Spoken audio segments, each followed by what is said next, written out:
ನಮಸ್ಕಾರ ಸ್ನೇಹಿತರೆ. ನಾಳಿನ ಅಂದರೆ ಮಂಗಳವಾರದ ನಿನ್ನ ಆಸೆ ಸಂಚಿಕೆಯಲ್ಲಿ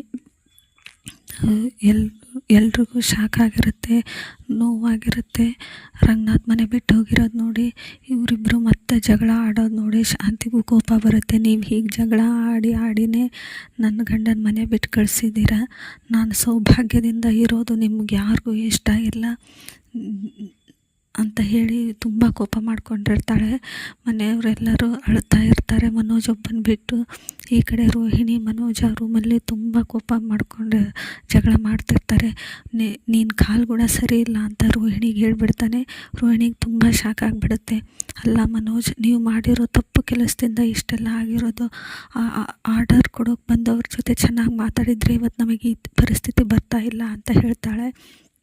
ಅದಕ್ಕೆ ನನಗೆ ಈ ಮನೆಯಲ್ಲಿ ನಾನು ಕಾಪಿ ಕೇಳಿದರೂ ತಪ್ಪು, ಆಸ್ತಿ ಕೇಳಿದರೂ ತಪ್ಪು, ನನಗೆ ಏನು ಮಾಡಬೇಕು ಅಂತ ಗೊತ್ತು, ನಾನು ಅದನ್ನೇ ಮಾಡ್ತೀನಿ ಅಂತ ಮನೋಜ್ ಹೇಳಿ ಬೈಕೊಂಡು ಹೋಗ್ತಾ ಇರ್ತಾನೆ.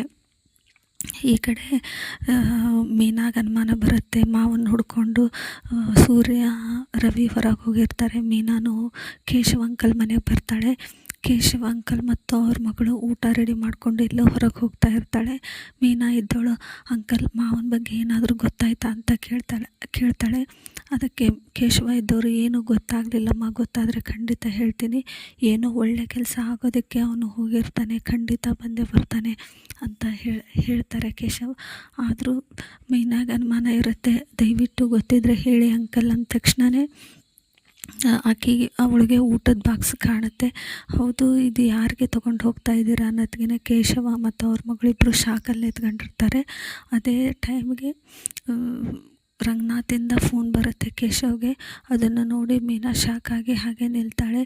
ಇಲ್ಲಿಗೆ ಈ ಸಂಚಿಕೆ ಮುಕ್ತಾಯವಾಗಿದೆ. Thank you for watching.